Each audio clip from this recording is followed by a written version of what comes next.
Bienvenidos al podcast de USMLE Dreamers. Un paciente de 65 años con una lesión en la mano que comenzó como una pápula indolora y en pocos días evolucionó a una úlcera necrótica con escara negra. Además, tiene antecedente de exposición a lana en plantas de procesamiento. Este cuadro es altamente sugestivo de anthrax cutáneo por Bacillus anthracis. Pero lo más importante en este caso no es solo el diagnóstico, sino entender el mecanismo de la toxina responsable del edema alrededor de la lesión. En el desarrollo del caso, el anthrax cutáneo es la forma más frecuente de infección por Bacillus anthracis. Se caracteriza por inicio como pápula indolora, rápida progresión a úlcera, formación de escara negra característica, edema importante en tejidos circundantes. El dato de exposición a lana o productos animales es clave, ya que esta bacteria se encuentra en animales herbívoros y sus derivados.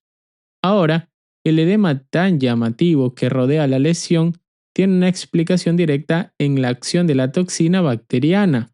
En la base microbiológica y toxinas, Bacillus anthracis produce una exotoxina compuesta por tres elementos.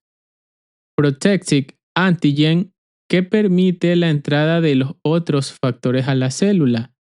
Edema factor, responsable del aumento de AMP cíclico. Y lethal factor, que altera vías de señalización celular y produce muerte celular. El componente clave en este caso es el edema factor. En la base fisiopatológica, el edema factor actúa como una adenilato ciclasa dependiente de calmodulina. Esto significa que dentro de la célula aumenta la concentración de AMP cíclico. Este aumento de AMP cíclico produce acumulación de líquido en tejidos produciendo edema, disfunción de neutrófilos y macrófagos e inhibición de la respuesta inmune local. Por eso, vemos una lesión con edema importante, pero sorprendentemente poca inflamación efectiva. En la conexión clave para el examen, ahora viene la parte más importante tipo STED1. El mecanismo de esta toxina es muy similar al de otra bacteria que también aumenta el AMP cíclico, la Bordetella pertussis. Esta bacteria produce una toxina llamada adenilato ciclasa toxin, que también aumenta el AMP cíclico, inhibe fagocitos y facilita la infección.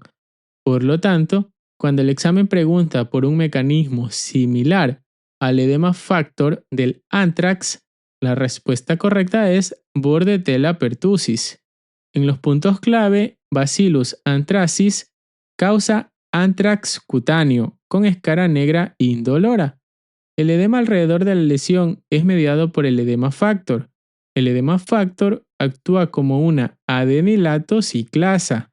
El resultado es aumento de AMP cíclico intracelular. El aumento de AMP cíclico produce edema e inhibición de fagocitos. Un mecanismo similar ocurre con la toxina de Bordetella pertussis. En las preguntas, paciente con escara negra indolora tras exposición a lana, ¿cuál es el diagnóstico más probable? Anthrax cutáneo por Bacillus anthracis. ¿Qué componente de la toxina causa el edema? El edema factor. ¿Cuál es el mecanismo del edema factor?